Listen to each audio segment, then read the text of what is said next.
अस्सलामु अलैकुम व रहमतुल्लाहि व बरकातुहू। अल्हम्दुलिल्लाह या रब्बल आलमीन वस्सलातु वस्सलामु अला खातमिल अंबिया वल मुरसलीन। अम्मा बअदु फअऊज़ु बिल्लाहि मिनश शैतानिर रजीम। बिस्मिल्लाहिर रहमानिर रहीम। क़ाल अल्लाहु तबारक व तआला फ़िल क़ुरआनिल मजीद वल क़ुरआनिर रशीद। इन्नमा युरीदुल्लाहु लियुज़हिबा अन्कुमुर रिज्सा अहलल बैत व युतहिरकुम तत्हीरा। सदक़ल्लाहुल अज़ीम। इन्नल्लाह व मलाइकतहु युसल्लूना अलन नबी या अय्युहल्लज़ीना आमनू सल्लू अलैहि व सल्लिमू तस्लीमा। दुरूद पाक मोहब्बत के साथ सभी हज़रात पढ़ लीजिए। अस्सलातु वस्सलामु अलैका या सय्यदी या रसूलल्लाह व अला आलिका व अस्हाबिका या सय्यदी या हबीबल्लाह। इंतहाई इज़्ज़त व तकरीम के लायक ज़ीनत बज़्म सादातो उलमा मोहतरम मुकर्रम मेहमानाने ज़ीवकार, अल्लाह रब्बुल इज़्ज़त की फज़लो तौफीक से हम सब आज की इस खूबसूरत बज़्म पाक में शरीक हैं। हमारी खुशनसीबी है कि रमज़ान मुबारक की पुरकैफ साअतें हमें मुयस्सर आ रही हैं और हम मस्जिद के सहन में बैठकर आज ज़िक्र अहले बैत करने और सुनने की सआदत हासिल कर रहे हैं। हमारे बरादर अजीज़ मोहतरम मोहम्मद रेहान साहिब कादरी, आपने हमारे शहाब भाई के ज़रिए से मुझे हुक्म फरमाया था कि आप यहाँ पर आएंगे और अपना सबक सुना कर जाएंगे। ये टाइम मेरे पास था, मैंने हामी भरी और अल्हम्दुलिल्लाह अल्लाह की तौफीक से मैं हाज़िर खिदमत हूँ और मुझे बड़ी खुशी है आपकी इतनी बड़ी तादाद को देखकर। और हमारे आज की इस महफिल का रौनक और हुस्न हमारे इस मरकज़ अहले सुन्नत की जान शान और पहचान हज़रत अल्लामा मौलाना कारी मोहम्मद आसिफ रज़ा अत्तारी साहिब और आपकी इस मस्जिद की जुमला इंतज़ामिया और जुमला नमाजी और अहले मोहल्ला और जितने भी आशिकान मुस्तफ़ा हैं, अल्लाह करीम इन सब को कदम कदम पर खैर व बरकत अता फरमाए। दोस्तान मुकर्रम, मेरे यमीनो यसार आप देख रहे हैं उलमा तशरीफ़ फरमा है। मैं सबके नाम नहीं जानता, वरना बरकत के लिए मैं ज़रूर लेता, लेकिन इनके लिए मैं दुआ ज़रूर करता हूँ। खल्लाक़ आलम इन सब की इज़्ज़त व वक़ार में बरक़ात अता फरमाए। उन्वान शान अहले बैत मेरे ज़िम्मा है और मैं कोशिश करूँगा कि ये आपकी खिदमत में कुरान और हदीस की रोशनी में अर्ज़ कर सकूँ। आप तवज्जो रखेंगे तो इंशाअल्लाह हम यहाँ से बहुत कुछ सीख कर जाएंगे। इको बिल्कुल बंद करेंगे जी, बिल्कुल बंद करके एक आवाज़ कर दीजिए। ये थोड़ी सी जो बैकअप और रिपीट है ये नहीं होनी चाहिए, जितनी सादा कर सकते हैं कर दे। अभी भी है, बिल्कुल एक आवाज़। हुजूर नबी रहमत शफी उम्मत सल्लल्लाहु अलैहि वसल्लम आपने इरशाद फरमाया, मन सल्ला अलैया खमसीन मर्रतन फी कुल्लि यौमिन स्वाफहतुहु यौमल क़ियामा। फरमाया जो बंदा हर रोज़ की बुनियाद पर अपनी आदत बनाए कि वो मेरी ज़ात पर 50 मरतबा दुरूद पाक पढ़ेगा, मेरे आका फरमाते हैं क़यामत वाले दिन मैं उसके साथ मुसाफहा फरमाऊँगा। ये बहुत बड़ी सआदत है, इसको ज़रूर हासिल कीजिए और दुरूद पाक पढ़ते हुए अगर लुत्फ़ आ जाए तो बेशक 50,000 मरतबा पढ़ दीजिए। अल्लाह करीम हम सबको अमल की तौफीक अता फरमाए। अज़ीज़ान गिरामी, जो आयत तय्यबा मैंने आपके सामने तिलावत करने का शर्फ हासिल किया है, मैं चाहता हूँ कि ज़रा उसी का मफ़हूम बयान करके मैं बात को आगे लेके चलूँ। अल्लाह रब्बुल इज़्ज़त ने इरशाद फरमाया, इन्नमा युरीदुल्लाहु लियुज़हिबा अन्कुमुर रिज्सा अहलल बैत व युतहिरकुम तत्हीरा। इसका तफसीरी तर्जुमा ये है, फरमाया बेशक अल्लाह ने यही इरादा किया है कि ए महबूब सल्लल्लाहु अलैहि वसल्लम, आपकी जो अहले बैत है उससे हम हर किस्म की जो आलूदगी है उसको दूर कर दें और इनको सुथरा करें जैसा सुथरा करने का हक होता है। याद रख लीजिए, नबी पाक सल्लल्लाहु अलैहि वसल्लम आपको अल्लाह रब्बुल इज़्ज़त ने जो चीज़ भी अता फरमाई वो अजमत वाली है और अफजल व आला चीज़ है। यानी आप शहर को देखें तो वो भी अजमत वाला है, आप नबी पाक अलैहिस्सलाम की उम्मत को देखें तो ये भी पहली उम्मतों से अफजल है। नबी पाक अलैहिस्सलाम का जो दीन है ये दीन देखें तो ये पहले तमाम अदियान से अफजल है। इसी तरह आका करीम अलैहिस्सलाम को मिलने वाली अगर किताब को आप देखें तो ये किताब भी पहली किताबों से अफजल है। आका करीम सल्लल्लाहु अलैहि वसल्लम के सहाबा को देखें तो आपके जो सहाबा हैं वो पहले सब नबियों के सहाबा से भी अफजल है। इसी तरह अल्लाह रब्बुल इज्जत ने आपको जो घराना अता किया है, महबूबे करीम का जो घराना है वो भी कायनात के सारे घरानों से अफजल है। तो इस वास्ते नबी पाक अलैहिस्सलाम का जो मुबारक घराना ये बड़ी अजमत और फजीलत रखता है। और फिर खासुल खास अल्लाह रब्बुल इज्जत ने कुरान मजीद बुरहान रशीद में इस बात को मजीद वाज़े किया कि ए महबूब सल्लल्लाहु अलैहि वसल्लम, हमने ये इरादा किया है कि जो आपकी अहले बैत है हम इससे हर किस्म की आलूदगी को दूर रखेंगे। अब यहां पर जो सबसे पहले अहले सुन्नत के नजरियात के मुताबिक समझने वाली बात है वो ये है कि अहले बैत कहा किसको जाता है। ये एक बड़ा खास पॉइंट है जिसको आप समझेंगे तो अगली बात समझना आपके लिए आसान हो जाएगी। याद रखिए, उलमा फरमाते हैं कि जब लफ्ज़ अहले बैत बोला जाए तो इसमें चार चीजें आती हैं। तवज्जो है जी आप हज़रात की, फ्रंट सीटों वाले जितने बैठे हैं, आपने दाएं बाएं नहीं देखना, आप समझे क्लास लगी है तो आपने ये लेक्चर समझना है। जब लफ्ज़ अहले बैत बोला जाए तो इसमें सबसे पहले नबी पाक सल्लल्लाहु अलैहि वसल्लम की सारी अज़वाजे पाक को मुराद लिया जाता है।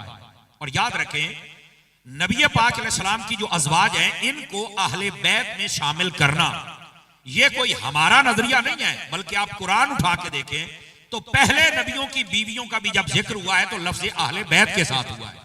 तो उलमा ये फरमाते हैं कि नबियों की बीवियों को अहले बैत कहना ये अल्लाह की सुन्नत है और ये कुरान मजीद से साबित है। और अहले बैत में सबसे पहले बीवियां ही आती हैं। अहले बैत कहते हैं घर वालों को। आप बताएं, अगर घर वाली होगी तो घर वाले बनेंगे ना, अगर घर वाली नहीं होगी तो घर वाले कैसे बन जाएंगे। तो सबसे पहले अकलन और नकलन इस बात को समझ लेना चाहिए कि नबी पाक सल्लल्लाहु अलैहि वसल्लम की जो अज़वाजे पाक हैं वो अहले बैत में शामिल है। और अगर इसका कोई इनकार करे तो समझ लो कि वो अहले बैत को मानता ही नहीं है, ना वो कुरान को मानता है ना अहले बैत को मानता है। ये है पहली बात। अब दूसरी बात, जब लफ्ज़ अहले बैत बोला जाए तो उलमा फरमाते हैं उसके बाद नबी पाक सल्लल्लाहु अलैहि वसल्लम आपकी जो सारी औलाद होती है वो भी मुराद है कि ये भी अहले बैत में है। याद रख लीजिए। और नबी पाक अलैहिस्सलाम की जो औलाद पाक है उसमें से 4 मुबारक शहजादियां हैं और 3 मुबारक शहजादे हैं। आका करीम अलैहिस्सलाम की औलाद की तादाद 7 है और ये सारे के सारे अहले बैत में हैं। समझ आ रही? ये दूसरी बात। और यहां पर लगे हाथों एक बात समझ लीजिए, नबी पाक सल्लल्लाहु अलैहि वसल्लम आपकी बेटियों के बारे में कई लोग आजकल वो जहालत की बुनियाद पर कहते हैं कि एक ही बेटी है, हम बाकी 3 को नहीं मानते।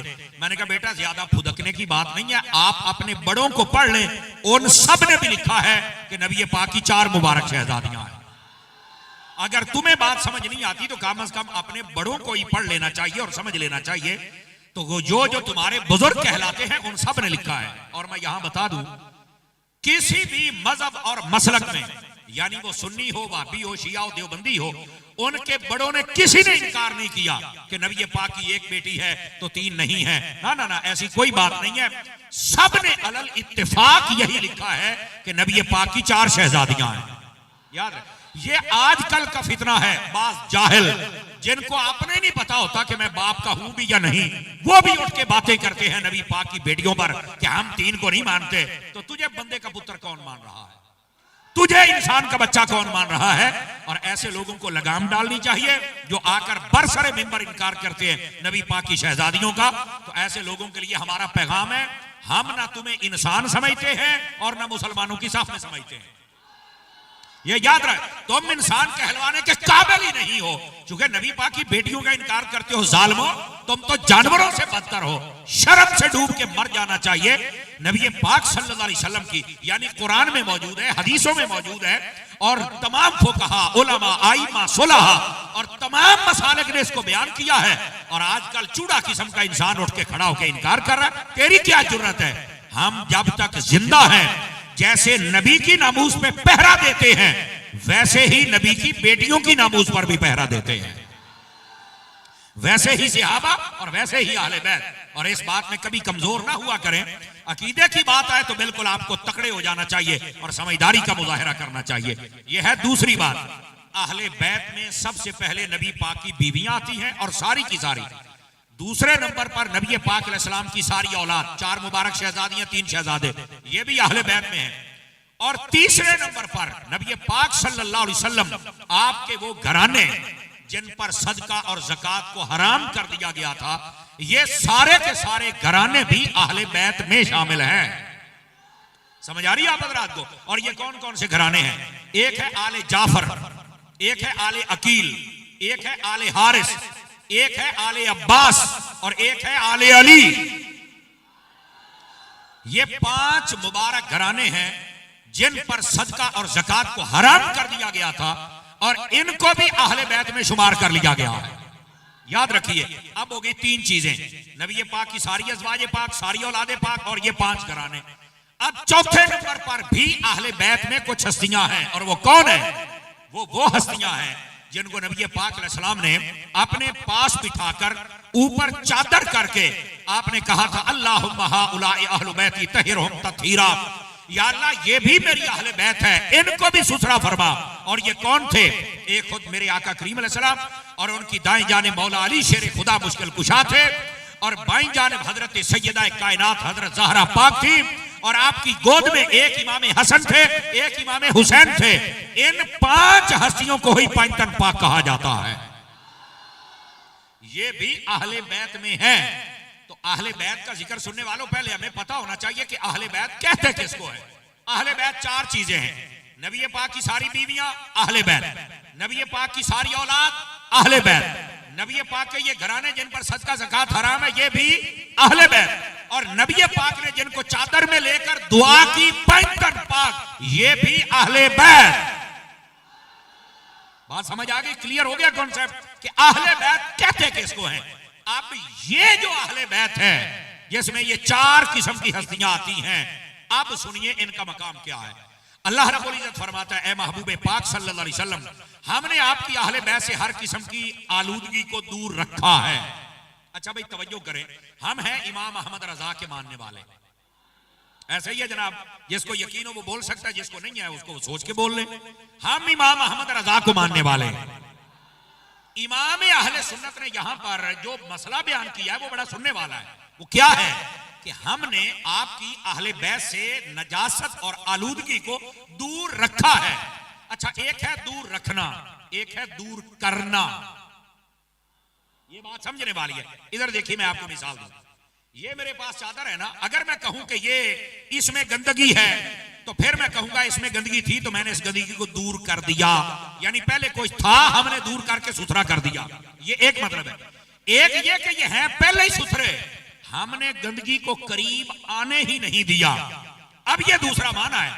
अहले बैत रसूल के लिए आला हजरत ने जो लफ्ज लिखे वो ये है कि अहले बैत से हर किस्म की आलूदगी को दूर रखा है, यानी ये पाक तो पहले ही है, अल्लाह ने किसी पलीदी को इनके करीब आने दिया ही नहीं है। अब समझ आ रही है आप हज़रात को? ये है नुक्ता और ये है अदब आला हजरत इमाम अहले सुन्नत मुजद्दिद दीन मिल्लत कुश्ता इश्क रिसालत इमाम अहमद रजा का, जो आप अहले बैत अथार की हुजूर में अदब कर रहे हैं। तो मेरे अजीज मेरे भाई, अहले बैत अथार, चूंकि मैंने पहले कहा अल्लाह ने इस घराने क्या रखा है?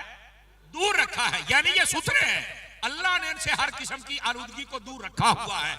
मजीद इनकी हिफाजत अल्लाह ने अपनी रहमत के साथ और मजबूत फरमा दी है। ये तो अब तीसरी बात, अहले बैत की ये जो शान तहारत बयान हुई है, इसका क्या मतलब है? ये बात सुनने वाली और समझने वाली है। क्या इसका ये मतलब है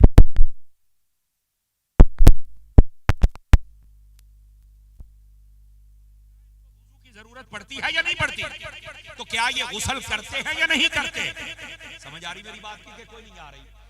तो मेरे भाई याद रखो, इस तहारत का मतलब है रूहानी तहारत, इस तहारत का मतलब है कल्बी तहारत, इस तहारत का मतलब है फिक्र की तहारत, इस तहारत का मतलब है नफ्स की तहारत, इस तहारत का मतलब है अकीदे की तहारत। आपको बात समझनी चाहिए जो मैं आपकी खिदमत में अर्ज कर रहा हूं। चूंकि बाज लोग इसका बड़ा अजीब व गरीब माना बयान करते हैं। वो कहते हैं कि ये पाक है, बस ये मतलब वो ऐसे कौम को डिलीवर कर रहे होते हैं कि ये वुजू करें चाहे ना करें, गुस्ल करें चाहे ना ना ना, ऐसी बात नहीं है।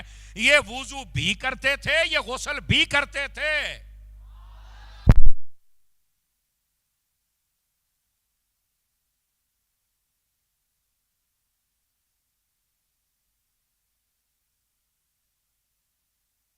है तो हम इससे भी काम लेंगे।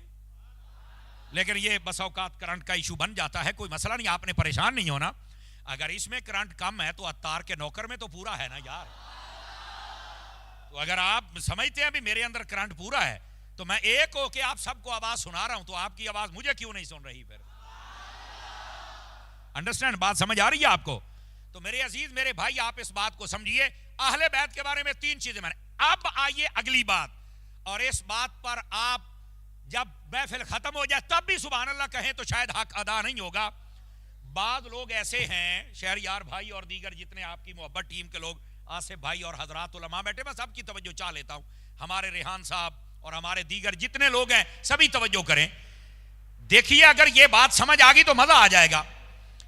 अहले बैते रसूल से कई बंदे मोहब्बत नहीं करते, ये याद रखिए। अहले बैते रसूल से कई बंदे मोहब्बत नहीं करते। इसी वास्ते तो नबी पाक बार बार फरमाते थे, उज़क्किरुकुमुल्लाह फी अहले बैती, ओए मैं अपनी अहले बैत के बारे में तुम्हें अल्लाह से डराता हूं, अल्लाह से डरना। ये नबी पाक बार बार बताते, बल्कि यहां तक फरमाया मन अबगद अहलल बैत फहुवा मुनाफिक। फरमाया जो बंदा मेरी अहले बैत से बुग़्ज़ रखेगा वो पक्का मुनाफिक होगा। ये मेरे नबी पाक फरमा रहे हैं। अच्छा, लोग अहले बैत से बुग़्ज़ रखते हैं, लेकिन मैं आपको ये बताऊं वो क्यों रखते हैं, उसकी वजह क्या है। मैंने पंजाब में एक जगह तकरीर की तो मुझे एक बंदा कहता है ये लोग अहले बैत से मोहब्बत क्यों नहीं करते, ये बुग़्ज़ क्यों रखते हैं। मैंने कहा बाबा तुमने कुरान नहीं समझा, तुम कुरान समझ जाते ना तो ये मसला तेरा हल हो जाता। तो कहता है अत्तारी साहब आप ही समझाएं जरा ये मसला है क्या। तो मैंने कहा बेटे सुन, ये मसला ये है, अब जरा गौर से सुनिएगा। मैंने कहा मसला ये है, अल्लाह कुरान में फरमाता है कि ए महबूब आपकी अहले बैत वो अजीम हस्तियां हैं, हम किसी किस्म की गंदगी को इनके करीब नहीं जाने देते। तो जिनके करीब गंदगी नहीं जा सकती उनके करीब कोई गंदा बंदा कैसे जा सकता है। ये असल नुक्ता है, ये असल पॉइंट है जिसको समझना है। ओ भाई, अहले बैत से हर बंदा मोहब्बत नहीं करेगा, जो अच्छा बंदा है वही मोहब्बत करेगा, जो गंदा है वो कभी अहले बैत से मोहब्बत कर सकता। लेकिन यहां पर एक बात सुन लीजिए, और ये अकीदा अहले सुन्नत है, क्योंकि इस पर भी बाद लोग अपनी दुकान चलाते हैं ना। हम तो दुकान वाले तो हम बंदे ही नहीं है, हम तो ईमान वाले बंदे हैं ना। और सुनिए हजरात, दाएं बाएं देखे बगैर मेरी बात को समझिए। जब सहाबा कराम की बात होती है ना तो अहले बैत को मानना साथ जरूरी होता है, वरना अकेले सहाबा की मोहब्बत आपको जन्नत में नहीं लेके जाएगी। इसी तरह जब अहले बैत की बात होती है तो साथ सहाबा की बात जरूरी है, अकेली अहले बैत की मोहब्बत आपको जन्नत। मेरी बात, ये लोगों ने तमाशा नहीं जाएगा। अब आ जाओ तुम्हें मसला समझाऊं। जैसे मां के साथ बाप से भी मोहब्बत जरूरी है और बाप के साथ मां के साथ मोहब्बत भी जरूरी है, इसी तरह सहाबा के साथ अहले बैत से मोहब्बत जरूरी है और अहले बैत के साथ सहाबा से मोहब्बत जरूरी है। अब मसला समझ आया आप हज़रात को? तो इस वास्ते मेरी जान आप ये ना कहा करें, कई बंदे कहते हैं मैं तो आल का नौकर हूं। अबे आल का नौकर है तो असहाब का नौकर जनाब के अबू जी ने नहीं बनना, जनाब ने ही बनना है। हाँ, तो दोनों की नौकरी की जाए। अहले सुन्नत का मजहब ये दरमियाना और मुअतदिल मजहब है, जिसके अंदर अल्लाह की मोहब्बत है तो साथ रसूल की मोहब्बत है, रसूल का प्यार है तो साथ में अल्लाह की मोहब्बत है, सहाबा का मोहब्बत है तो साथ में अहले बैत की मोहब्बत है, अहले बैत की मोहब्बत है तो साथ में सहाबा का प्यार है। अगर मां से मोहब्बत है तो बाप से प्यार है, बाप से प्यार है तो मां से मोहब्बत है। ये दो चीजें अल्लाह ने अता इसलिए की है कि दोनों से प्यार होगा तो कामयाबी है, एक को छोड़ दिया तो कभी कामयाब हो सकते। ये असल बात है। अगर आप ये समझ गए तो इंशाअल्लाह जिंदगी भर आप कभी पटड़ी से नहीं उतर सकते। और ये तकरीरों का मकसद ही होता है कि आपके अकीदे को फिट किया जाए। अब आ जाइए, ये 4 बातें मैंने समझाई है, अगर आपको याद हूं तो। अब आ जाइए नबी पाक सल्लल्लाहु अलैहि वसल्लम आपकी अहले बैत के बारे में मैं हदीस बयान करूं ताकि आपको समझ आए कि हुजूर की आल का मकाम क्या है। इधर देखिए, नबी पाक अलैहि सलाम इरशाद फरमाते हैं मुस्तदरक के अंदर, अल्लामा हाकिम नेशापुरी रहमतुल्लाह अलैह आपने इस हदीस को लिखा है। मेरे आका करीम फरमाते हैं, लौ अन्ना रजुलन साइदा बैनर रुकने वल मकाम फसल्ला फसामा सुम्मा लक़ियल्लाह व हुवा मुबग़िदुन लिआल मुहम्मद क़द दख़लन नार। तर्जमा सुनिए, फरमाया लोगों अगर कोई बंदा खाने काबे के अंदर खड़ा हो, सारे हजरात से मैं गुजारिश करूंगा जरा नक्शा अपने जहन में लेके आइए कि मेरे नबी क्या फरमा रहे हैं। अगर कोई बंदा खाने काबे के अंदर खड़ा हो, यानी जहां तवाफ किया जाता है ना, मताफ, उसमें खड़ा हो, फरमाया उसके एक तरफ हजर अस्वद और एक तरफ मकाम इब्राहिम हो, जहां काबे का दरवाजा आता है ना, बंदा वहां खड़ा हो जाए ना, तो ये डायरेक्शन बनती है जो बयान की गई है। खाने काबे के अंदर हो, एक तरफ हजर अस्वद एक तरफ मकाम इब्राहिम हो, फरमाया वहां बावुजू खड़ा हो, रोजा रखा हुआ हो और नमाज पढ़ रहा हो। मैं आपको बार बार समझा रहा हूं, इस नक्शे को ध्यान में लाइए। खाना काबा है, वुजू है, हजर अस्वद है, मकाम इब्राहिम है और उसके बाद नमाज है, रोजा रखा हुआ है। 6 चीजें बनती हैं ये। फरमाया काबे में खड़े इस बंदे को अगर मौत आ जाए, ये मर जाए, तो भागकर ये नहीं तुमने कह देना कि ये बंदा तो जन्नती है, काबे में मर गया, नमाज पढ़ते मर गया, रोजा रखा हुआ मर गया, बावजूद था मर गया है, सामने काबा है, हजर अस्वद है, मकाम इब्राहिम है। फरमाया तुम ये नहीं कह सकते कि ये जन्नती है। हजूर फिर क्या करें? फरमाया देखो ये मरने वाले के दिल में मेरी आल का प्यार था या नहीं था, ये पहले चेक। ये मेरे नबी फरमा रहे हैं। लोग बातें करते हैं शान अहले बैत के लिए, और शान अहले बैत का मतलब ये नहीं होता कि तुम सहाबा को भौंकते रहो और सुबह कहो कि मैंने शान अहले बैत बयान किया है। ये शान अहले बैत नहीं है। शान अहले बैत ये है, कुरान और हदीस से बता मोहम्मद मुस्तफा की आल का रुतबा क्या है, और ये है मेरे नबी सल्लल्लाहु अलैहि वसल्लम की आल का रुतबा। अगर कोई बंदा काबे में है, बावुजू है, नमाज है, रोजा है और हजर अस्वद है, मकाम इब्राहिम है, वहीं मर गया, अगर उसके दिल में हुजूर की आल का प्यार नहीं है, फरमाया कद दखलन नार। अब इसका तर्जमा मैं अपने लफ्जों में कर रहा हूं। फरमाया काबे से सीधी फ्लाइट जहन्नम में जाएगी। तवज्जो है आप हज़रात की? कोई नहीं है। यह बंदा जो काबे में खड़ा मर गया, यह सीधा जहन्नम में जाएगा। क्यों? दिल में आले रसूल का प्यार। और आल में कितनी चीजें हैं? बोलो बोलो बोलो बोलो बोलो। जिनको आल और अहले बैत कहा जाता है, कितनी चीजें हैं? नबी पाक की मुबारक बीवियां भी, सारी औलाद भी, वो घराने भी जिन पर सदका ज़कात हराम है, और पंचतन पाक भी। जो इन सब से मोहब्बत नहीं करता वो काबे में मर जाए फिर भी जहन्नम में जाएगा। क्यों? मैंने कहा ये आल ही तो है जो जन्नत की बादशाह है।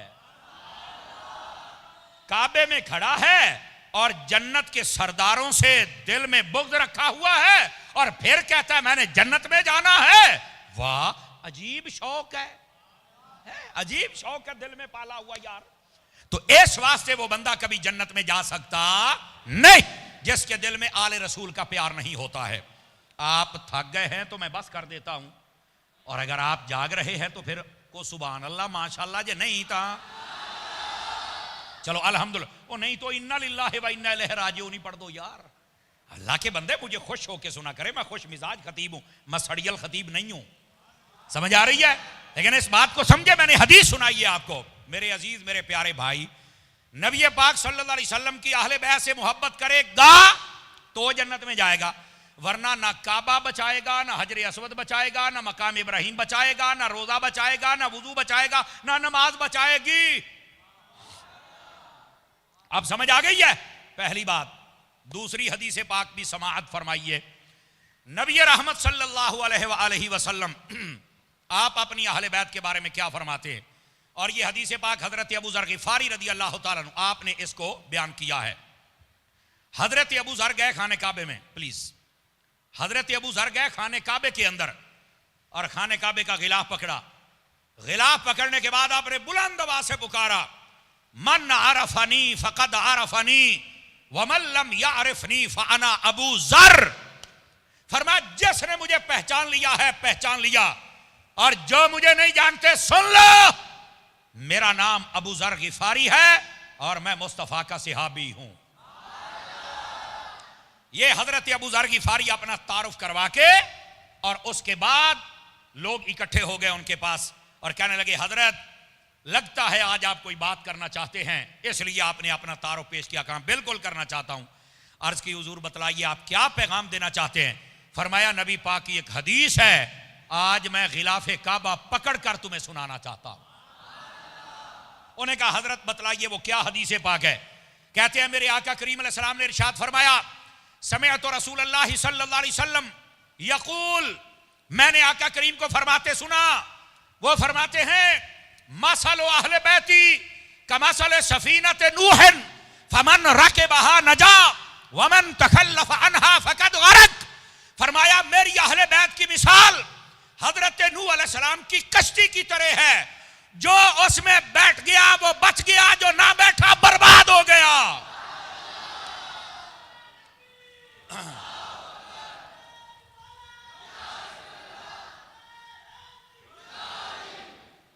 तवज्जो है कि कोई नहीं आप हजरात की?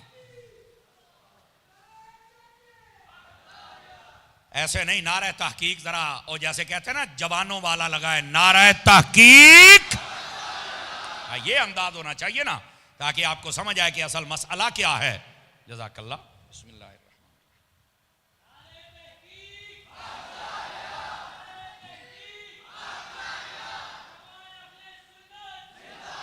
गिरामी कदर हजरात, जज़ाकल्लाह। आपको समझ आ रही है कोई नहीं आ रही जो मैं बात कह रहा हूं? हजरत अबू जर गिफारी फरमाते हैं, लोगों मुझे पहचानो, मैं रसूलुल्लाह का सहाबी हूं। खाने काबे का गिलाफ पकड़कर आले रसूल की शान बयान हो रही है।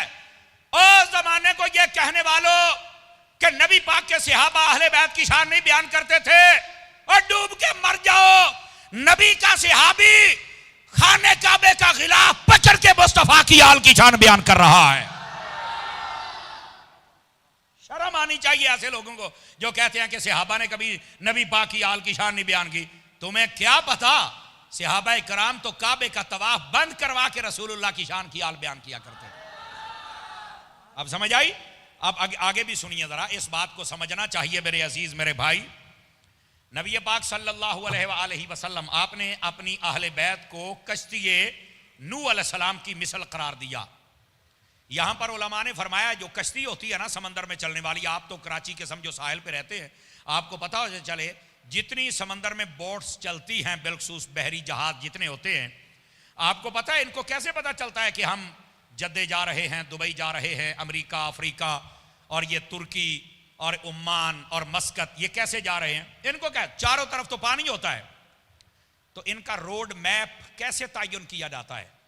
उलमा फरमाते हैं ये कश्ती जो होती है ना, ये पानी में जब चलती है तो सितारों से रहनुमाई लेती है कि मैंने जाना कहां है, मेरी मंजिल कौन सी है।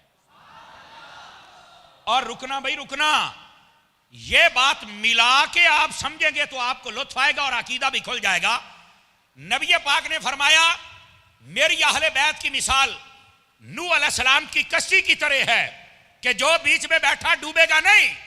लेकिन याद रखो मेरे नबी ने अपने सहाबा को सितारे कहा है। कश्ती मंजिल तक तब पहुंचती है जब उसमें बैठने वाला सितारों को देखता रहता है। पता चला अहले बैत की मोहब्बत तुम्हें डूबने नहीं देगी, सहाबा की मोहब्बत तुम्हें मदीने तक लेके जाएगी। अगर आप सिर्फ सितारे देखते रहे, आप कश्ती में ना बैठे, आप फिर भी डूब जाएंगे। और अगर आप कश्ती में बैठ गए, आपने सितारों को ना देखा, आप फिर भी मंजिल पर पहुंच सकते। तो नबी पाक की आल से मोहब्बत करके कश्ती में बैठ जाएं और सहाबा से प्यार करके मदीने चले जाएं। आका करीम फरमाते हैं असहाबी कन नुजूम, फरमाया मेरे सहाबा सितारे हैं, किसी एक के पीछे भी चल पड़ोगे तो अल्लाह तुम्हें कामयाबी अता फरमा देगा। और रुकना, यहां पर ये दूसरी बात है और ये बड़ी समझने वाली बात है, और वो ये है उलमा फरमाते हैं जब ये कश्ती समंदर में चलती है तो ये 4 सितारे होते हैं जिनको देखकर इसका तयन होता है कि मैंने जाना किधर है। एक सितारा मशरिक में है, एक मगरिब में, एक शुमाल में, एक जुनूब में। 4 ही समते हैं, 4 ही सितारे हैं कि जो तुम्हें इस बात की तरफ लेके जाते कि आप जाना किधर है। उलमा फरमाते हैं जैसे 4 समते हैं इसी तरह 4 सितारे हैं और इसी तरह नबी के 4 यार हैं। समझ आ रही मेरी बात की? ये चार सितारे, चार यार हैं जिनकी रोशनी सबसे ज्यादा है। उनको देखकर बंदा तयन करता है कि मैंने जाना किस तरफ है। अच्छा, बस औकात ना कई लोग चार यारों को भी नहीं मानते। मैं चार यार को नहीं मानता, मैं पंजतन पाक को, और बस औकात पंजतन पाक का नाम लेकर, और बस औकात कहते हैं, मैं कहता हूं हक पंजतन कहा जाए। मैंने कहा भाईजान आपको ज्यादा अक्लमंद नहीं आ गए, आपसे पहले भी उलमा गुजरे हैं और आपसे बड़े गुजरे हैं, बल्कि आप तो आप रहे, आपके बड़े भी उनके शागिर्द थे जिन्होंने हक चार यार पर किताबें लिखी और बताया कि ये जो हक चार यार का नारा है ये नबी पाक सल्लल्लाहु अलैहि वसल्लम के चार सहाबा हजरत अबू बकर, हजरत उमर, हजरत उस्मान और हजरत अली के लिए है। समझ आ रही है मेरी बात की? और दूसरी बात, कुरान मजीद आप पढ़ के देख लें, इधर देखें, वल आसर, ये सूरत की पूरी तशरीह पढ़ लें। अल्लाह ने फरमाया वल आसर, कसम है जमाने की, इन्नल इंसान लफी खुसर, इंसान खसारे में है। आगे फरमाया, इधर देखें, इल्लल्लज़ीना आमनू व अमिलुस सालिहात व तवासौ बिल हक व तवासौ बिस सब्र, ये चार चीजें हैं। अल्लाह फरमाता है इंसान खसारे हैं, पर ईमान वाला भी खसारे में नहीं है, नेक आमाल करने वाला भी खसारे में नहीं है, हक की वसीयत करने वाला भी खसारे में नहीं है, सब्र करने वाला भी खसारे में नहीं है। फरमाया ये कौन है? फरमाया चार यार मुराद है। तो जो मौलवी और पीर ये कहता है कि हक चार नहीं हक पांच होना चाहिए, तो मैंने कहा फिर इस कुरान की सूरत की तफसीर का क्या करोगे? यहां चार यारों का जिक्र है। और कुरान की दूसरी आयत 28वां पारा सूरह फतह उठाइए, अल्लाह रब्बुल इज्जत ने इरशाद फरमाया, मेरा रब इरशाद फरमाता है सूरह फतह शरीफ के अंदर, मुहम्मदुर रसूलुल्लाह वल्लदीना माअहू अशिद्दाउ अलल कुफ्फार रुहमाउ बैनहुम तराहुम रुक्कान सुज्जदा। ये चार शानें बयान हुई। फरमाया मेरे मुस्तफा के जो साथ हैं, माअहू इससे मुराद अबू बकर सिद्दीक हैं। समझ आई? अशिद्दाउ अलल कुफ्फार से मुराद हजरत फारूक आजम है। रुहमाउ बैनहुम से मुराद हजरत सैयदना उस्मान गनी है। और तराहुम रुक्कान सुज्जदा से मुराद अली है। उलमा फरमाते इस आयत में भी चार यार मुराद है। तवज्जो है? ये दूसरा मकाम मैंने कुरान का पढ़ा। अब तीसरे पर आ जाएं, इधर आए, इधर आए, चार यारों की बात सुन लेना। ये जो लोग बेचारे पटड़ी से उतर गए और तरह तरह की बातें करते हैं, उनको समझना चाहिए, अक्ल से काम लेना चाहिए। इधर देखिए, इधर, ताकि बात समझाऊं। इन्ना अतवैना कल कौसर की तफसीर उठाएं, तफसीर रूहुल बयान, आप इसको उठा के पढ़ें। अल्लामा इस्माइल हकी रहमतुल्लाह अलैह आपने क्या लिखा है, समझ आ रही है मेरी बात की? वो फरमाते हैं नबी पाक, इन्ना अतवैना कल कौसर, कौसर के बहुत सारे मानी हैं। नबी पाक सल्लल्लाहु अलैहि वसल्लम की नबूवत भी मुराद है, मोइज़ात भी मुराद है, कुरान भी मुराद है, आयात भी मुराद है। नबी पाक की उम्मत के उलमा भी मुराद है, औलिया भी मुराद है। नबी पाक अलैहिस्सलाम के सहाबा भी इससे मुराद है। नबी पाक की औलाद भी मुराद है। इससे मुराद हौज़े कौसर भी है। ये बहुत सारे अकवाल हैं जो इन अल कौसर से मुराद लिए जाते हैं। लेकिन ये जो अल कौसर है ना, इसका माना अगर हौज़े कौसर लिया जाए, क्या मैंने कहा? हौज़े कौसर। तो नबी पाक सल्लल्लाहु अलैहि वसल्लम ने इरशाद फरमाया, मेरा जो हौज़े कौसर है, अल्लाह ने जो मुझे अता फरमाया है, फरमाया मुसलसल उसमें पानी भरा जा रहा है। क़यामत में मेरी उम्मत आएगी तो मैं अपने हाथों से कईयों को पिलाऊंगा। आवाज कमजोरों वाली है, आवाज कमजोरों वाली है। और कईयों को बर्तनों के साथ अता किया जाएगा। याद रखो, ये मेरे नबी ने फरमाया। और इधर देखो, आज एक नई बात सुन लो। इस नई का मतलब ये नहीं कि मैं बता रहा हूं, ये किताबों में है, वो नहीं बता रहा हूं। अगर आप हौज़े कौसर में पानी गिरने की आवाज सुनना चाहें, जी चाहता है सुनने का? बोलो। उलमा ने फरमाया, ये बाकायदा रिवायात में मौजूद है, फरमाया दोनों शहादत की उंगलियां अपने कानों में दबा ली जाएं, एक आवाज आएगी गूं गूं की। फरमाया वो आवाज वो है कि जो हौज़े कौसर में पानी गिर रहा है, अल्लाह बंदा मोमिन को सुना रहा है। ये शायद कईयों को नहीं पता होगा, आज पहली मर्तबा सुना होगा कि हौज़े कौसर की ये अभी भी आप तजर्बा कर सकते हैं, लेकिन अभी मैं तकरीर कर रहा हूं, आप जरा घर चल के कीजिएगा और सबको करवाइएगा, आपको आवाज आएगी। समझ आ रही है? अच्छा इधर देख, फरमाया मेरा हौज़े कौसर है, उसमें पानी गिर रहा है और मुसलसल भर रहा है। अगली बात भी सुनिए। नबी पाक से पूछा गया, या रसूल अल्लाह ये बताइए आपका जो हौज़े कौसर है ये कितना बड़ा है? एक रिवायत फरमाया मदीने से आदन तक, एक है मदीने से ओमान तक, इतना बड़ा हौज़े कौसर। ये मिशकात शरीफ में बकायदा चैप्टर कायम है हौज़े कौसर का, आप पढ़ के देखें। नबी पाक अलैहिस्सलाम से पूछा गया हुजूर उसका पानी कैसा होगा? फरमाया अब यदो मिनल लबन, दूध से ज्यादा सफेद, अहला मिनल असल, शहद से ज्यादा मीठा, अबरदो मिनल सल्ज, बर्फ से ठंडा। मैंने एक जगह ये बयान किया तो एक बंदा कहता है बर्फ से ज्यादा ठंडा, बर्फ तो चबाई नहीं जाती, तू इतना ठंडा कैसे पिएंगे? मैंने कहा बेटा सूरज सवा नेज़े पर होगा, तू बड़े मजे से पिएगा। तवज्जो नहीं फरमाई आपने। तो वो कहने लगा यार एक जुमले में बात को समझा दिया। तो मैंने कहा पहले ही कोई समझ लिया करो ना यार, समझ आ रही मेरी बात की? तो मैंने कहा बेटा जितनी गर्मी होगी ना, तू 1 मिनट में 1 घूंट में सारा पी जाएगा बेटा। हाँ तू दुआ कर मिल जाए यार, सुभान अल्लाह तो कह दो ना पहलवान है।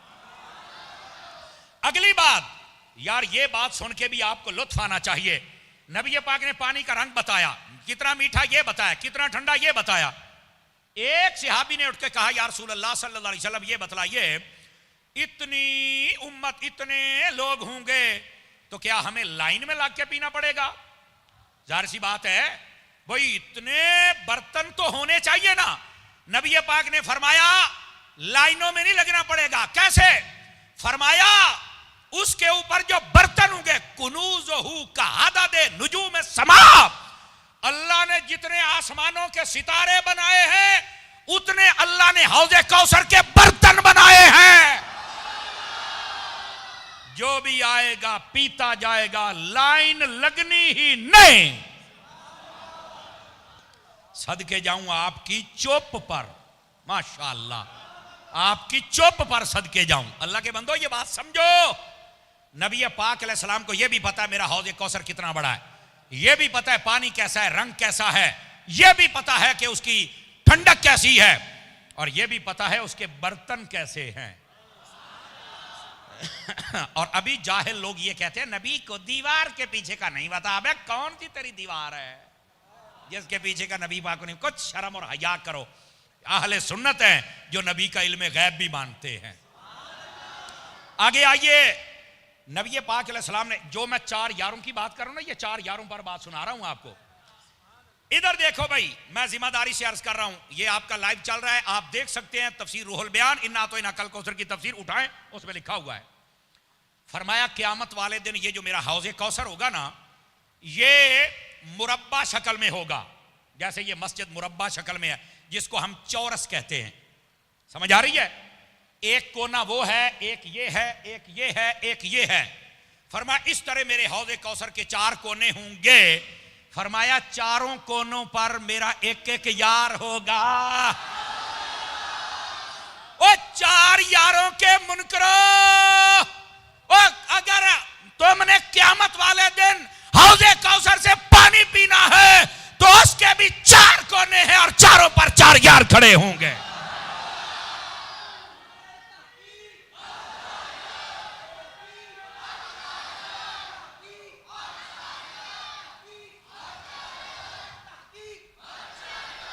भाई जिसको समझ आई जरा सुभान अल्लाह प्यार से फरमाए। को 4 यारों की बात समझ आई कि कोई नहीं आई? आ रही है। ये दुनिया में बेचारे नहीं मार रहे, अटक रहे हैं, झटक रहे हैं, लटक रहे हैं, जबकि 4 यार क़यामत वाले दिन भी हौज़े कौसर पर खड़े होंगे। अच्छा अगली बात भी सुनिए। आहा, मजा ना आए तो पैसे वापस, ये भी तो गारंटी देनी होती है ना। और अगर आप जिस मजे से सुन रहे हैं आपको लुत्फ आएगा। फरमाया एक कोने पर हजरत अबू बकर सिद्दीक खड़े होंगे, दूसरे पर फारूक आजम, तीसरे पर उस्मान गनी और चौथे पर मौला अली। अच्छा कई लोग होंगे, ये रूहुल बयान में लिखा है, फरमाया कई लोग होंगे वो ना हजरत अबू बकर उमर की तरफ नहीं आएंगे, वो घूम के ऊपर से आएंगे हजरत मौला अली की तरफ। ये रूहुल बयान में ना हो, मैं जिम्मेदार हूं। फरमाया उन 4 यारों के हाथ में अल्लाह ने एक बहुत बड़ा दुर्रा, साड़ी पंजाबी कहते हैं सोटा, पता नहीं तो समझ आई है कि नहीं आई, बहुत बड़ी छड़ी, सोटा, डांग, को पंजाबी च भी तो दसना है ना, अब यही कहते हैं ना, एक बहुत बड़ा सोटा, बहुत बड़ी डांग और बहुत बड़ी छड़ी या दुर्रा उनके हाथ में होगा। जो भी पानी पीने आएगा ना, इधर देखे तो वो ऐसे वो सोटा सामने करेंगे, रोके, शनाख्त करवाइए कौन हो। ये रूल बयान में लिखा हुआ। पानी पीने के लिए तो जगह होगी ना, जब आएंगे यानी वो ऊपर से घूम के आएंगे हजरत अबू बकर उमर को छोड़कर, हजरत मौला मुर्तजा के बाद आप सामने ऐसे अपना वो बिल, जैसे आपने पुलिस वालों का नाका होता तो सामने बहुत बड़ा बांस आ जाता है, ले आसान मसला हल हो गया, बहुत बड़ा बांस सामने आ जाता, रोके, शनाख्त करवाइए। क़यामत वाले दिन चारों यार ऐसे अपने जिसकी तरफ से कोई आएगा ऐसे वो आगे छड़ी कर लेंगे और कहेंगे रोके, शनाख्त करवाओ। तो कई कहेंगे हम तो मौलाई होते हैं, हम आपसे बड़ा ही प्यार करते थे। अब जुमला सुनना, मौला अली फरमाएंगे मुझसे तो प्यार करते थे, बताओ अबू बकर उमर से भी प्यार करते थे या नहीं करते थे? अगली गल भी सुनो ते पंजाबी दे विच सुनो। बात यह है, अगर वो हजरत अबू बकर उमर से मोहब्बत करेंगे तो मौला अली पानी पिलाएंगे, और अगर मोहब्बत नहीं करेंगे तो मौला अली सोटे मारेंगे। क्या मंजर होगा जब क़यामत वाले दिन भी हजरत अली से ये जूते झील रहे होंगे, है मौला अली से भी इनको सजा मिल रही होगी। मैंने पहले बताया है, मोहब्बत सहाबा से भी करनी पड़ेगी, मोहब्बत अहले बैत से भी करनी पड़ेगी। तफसीर रूहुल बयान उठाइए, ना तो इना कल कौसर में उठाइए चार यारों की शान। और कई बंदे ऐसे होंगे जो जनाब इधर हजरत अली उल मुर्तजा शेर खुदा और हजरत उस्मान की तरफ नहीं आएंगे, वो ना घूम के हजरत अबू बकर उमर की तरफ आएंगे। तो आगे तो फिर अबू बकर तो फिर उमर, तो वो अपनी छड़ी को सामने करेंगे, रोके भाई शनाख्त करवाओ कौन हो, किधर आए हो, इतना सफर करके उधर से इधर आए हो, क्या मसला है? तो वो कहेंगे हम तो नौकर सहाबा के होते हैं। जो है कि नहीं आपकी जनाब है? तो वो कहेंगे हमारे तो नौकर थे, बताओ अली के भी नौकर थे या नहीं थे? जब तक तस्दीक न होगी हौज़े कौसर का पानी। तो मैं बात यही समझा रहा हूं, चार यारों से प्यार कर लो। लोग यहां मुगालते में हैं, यार खुदा का खौफ करो। और मैं आपको एक और हदीस सुनाऊं, इधर देखो, नबी पाक अलैहि सलाम ने इरशाद फरमाया, ला यजतमिउ हुब्ब हाउलाइल अर्बअति इल्ला क़ल्बुम मुमिनुन। फरमाया चार यारों का प्यार हमेशा मोमिन के दिल में आता है, मुनाफिक के दिल में नहीं आता है। मोमिन बनो और चार यारों से प्यार करो। और ये मैंने चार बातें आपको सुनाई चार यारों पर, जागे तो पांचवीं भी सुना दूं। सुनो, नबी पाक अलैहि सलाम ने इरशाद फरमाया, इन्नल्लाह अख्तारनी, अल्लाह ने सबसे पहले पूरी कायनात में से मुझे चुना। फिर अल्लाह ताला ने पूरी कायनात पर निगाह फरमाई, वख्तार अली असहाबी, मेरे लिए मेरे सहाबा को चुना। गौर करें हजरात, गौर, पहले फरमाया मुझे चुना और फिर फरमाया मेरे लिए मेरे, तवज्जो करें मेरी तरफ, यह कंजुल उम्माल की रिवायत है। और अगली बात है, मैंने आपको चेक करना है कि आपको यह पांचवी बात समझ आ रही है या नहीं आ रही। नबी पाक फरमाते इन्नल्लाह अख्तारनी वख्तार अली असहाबी वख्तार अली मिनहुम अरबआ, अल्लाह ने सबसे पहले मुझे चुना, फिर मेरे लिए मेरे सहाबा को चुना, और फिर सहाबा पर नजर डाल के चार यार चुन के मुझे अता फरमा दिए। तुम कहते हो चार यार कहां हैं? मौलाना आंखें खोलिए, मौलाना साहब जागिए, मेहरबानी फरमाइए। तवज्जो है कि कोई नहीं आप हज़रात की, ताकि पता चले कि चार यारों का जिक्र कहां कहां मौजूद है। और यह अहले सुन्नत का एक अकीदा है कि जब चार यारों की खिलाफत का इनकार किया जाने लगा तो उस वक्त यह मुत्तफिका तौर पे नारा लगाया गया। और यहां पर कहते हैं नहीं जी, इमाम हसन को भी बीच में शामिल किया जाए। देखे, इमाम हसन की खिलाफत का इनकार ना राफजी करते हैं और ना ही खारजी करते हैं, ना ही अहले सुन्नत करते हैं, सारे मानते हैं। तो जिनकी खिलाफत का इनकार है उनके लिए नारा दरकार है। इमाम हसन की खिलाफत का कोई मुनकर नहीं है, लेकिन इसका वजूद इसलिए है कि लोग अबू बकर उमर और उस्मान व अली की खिलाफत के मुनकर थे, इसलिए 4 यारों का नारा लगाया गया था। और फिर दूसरी बात यह है, हजरत इमाम हसन रदी अल्लाह तआला, आप खलीफाए बरहक हैं, खलीफाए राशिद हैं, इसमें कोई दूसरी राय नहीं। लेकिन ये जो 4 यार है ना, 4 यार, ये नबी पाक की सिहाबियत, नबी पाक का प्यार, नबी पाक अलैहिस्सलाम के साथ होने की वजह से ये इनको कहा जाता है, ये हम उमर भी हैं। क्या मैंने कहा? तवज्जो है ना? ये हम उमर भी हैं, आपस में दोस्त भी हैं। तो अगर तुम कहते हो कि इमाम हसन को बीच में दाखिल करो, तो इमाम हसन क्या हजरत अली के यार हैं या बेटे हैं? तो फिर अकल से काम ले लो। ये 4 तो नबी के यार हैं, तो क्या इमाम हसन भी नबी के यार हैं? अब समझ आ रही है आप हजरात को? तो ये 4 यारों का नारा या किस और बुनियाद पे है? और ये जो आज मुगालता डाला जा रहा है, ये राफजियत से मुतासिर होकर डाला जा रहा है। हम भी कहते हैं कि खबरदार कोई इमाम हसन का मुनकर ना बने, उनकी खिलाफत का मुनकर ना बने, लेकिन जब ये नारा लगाएगा तब मुनकर था ही कोई नहीं। समझ आ रही ना? और अब भी सारे मानते हैं अगर कोई मुनकर है तो हम उस पर लानत भेजते हैं जो इमाम हसन की खिलाफत का मुनकर है। लेकिन ये नारा लगा था इन 4 यारों पर जो चुन के अल्लाह ने खुद मुस्तफा को अता फरमाए थे। अब समझ आ रही है? और ये 4 यार इस एतबार से भी हैं, 2 नबी पाक के सुसर हैं, 2 दामाद हैं। इस एतबार से भी ये तरतीब पूरी है। मौलाना साहब मुगालते मत डालिए, अपनी इस्लाह फरमाइए।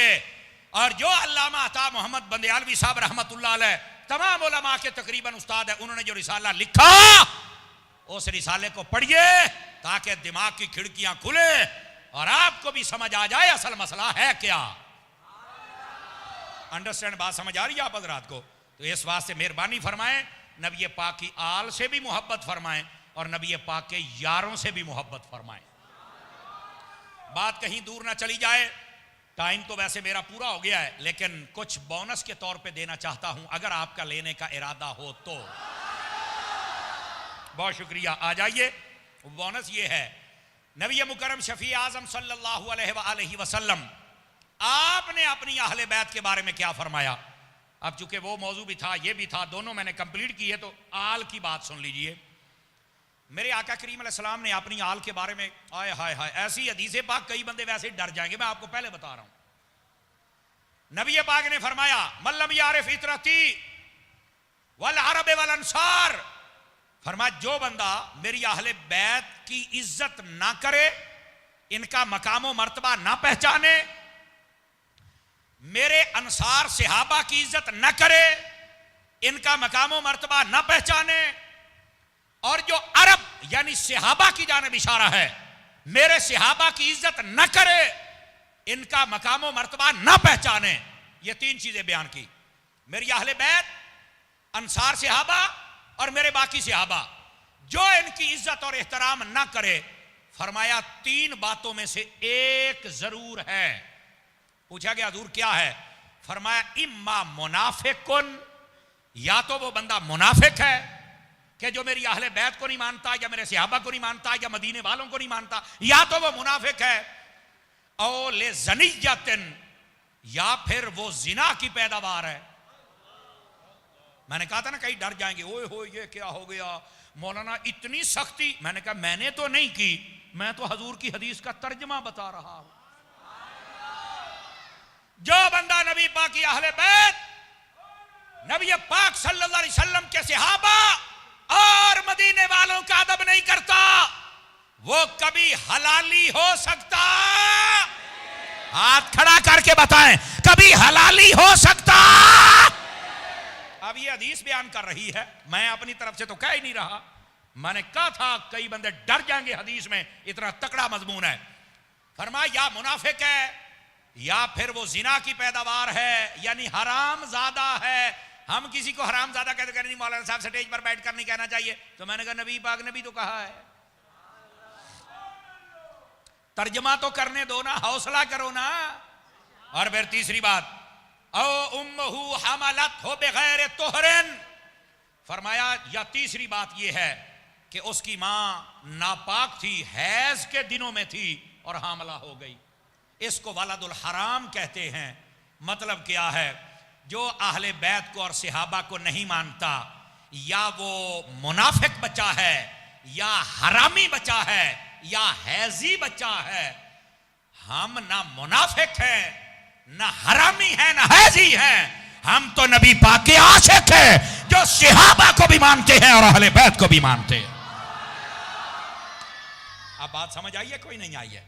अहले सुन्नत तुम ऐसे ही जुर्रत के साथ नहीं बात करते हो, तुम्हारे अकीदे में मजबूती है। जज़ाकल्लाह। तुम्हारे अकीदे में जान है, ताकत है, वजन है, और जो नबी पाक ने फरमाया तुम्हारा अकीदा उसके मुताबिक है। समझ आ रही मेरी बात की? और रह गई बात नबी पाक सल्लल्लाहु अलैहि वसल्लम की अहले बैत। आओ तुम्हें एक हदीस सुनाऊं। नबी पाक अलैहि सलाम ने फरमाया, मन सनआ इला अहले बैती यदन काफअतहु यौमल क़ियामा। सय्यदी आला हजरत ने इस हदीस को फतावा रज़िया शरीफ में लिखा। फरमाया, जो बंदा मेरी अहले बैत के किसी बंदे की खिदमत करे, अगरचे अपने हाथ के साथ पानी पेश कर दे, फरमाया क़यामत वाले दिन मैं मोहम्मद उसकी शफात करके जन्नत में लेके जाऊंगा। इसलिए हम अहले सुन्नत सादात का अदब भी करते हैं, और यकीन करें अपनी औलाद से और अपने करीबियों से बढ़कर नबी पाक के घराने वालों का अदब करते हैं। अल्लाह ताला हमें इस अदब पर साबित कदमी नसीब फरमाए, और आले रसूल और अहले बैत रसूल का जो मकाम व मर्तबा और चार यारों का सुना खल्ला के आलम हमें याद रखने और अमल करने की तौफीक अता फरमाए। आमीन बेजाहे हबीब कल करीम। लेकिन सुनिए, तकरीर ख़त्म हो गई। पैगाम ये है, दावत इस्लामी आपकी अपनी तंजीम व तहरीक है। इसके साथ आप मोहब्बत फरमाएँ, ताउन फरमाएँ। यकीनन जामियात मदारिस पूरे शहर कराची में फैले हुए हैं अपने। अच्छा, यहाँ हो रहा है दावत इस्लामी का मरकजी एतकाफ मरकज़ की तरफ से जदवल के मुताबिक यहाँ हो रहा है। बैठने वालों तुम्हें भी शाबाश, और जितने आप हजरात हैं आप आइंदा से बैठा करें।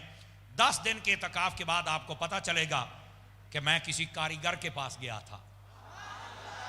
दावत इस्लामी के साथ ताउन भी फरमाएं, मदनी चैनल भी देखते रहें। मिलते हैं एक ब्रेक के बाद। वाखिर दावाना अनिल हम्दुलिल्लाह।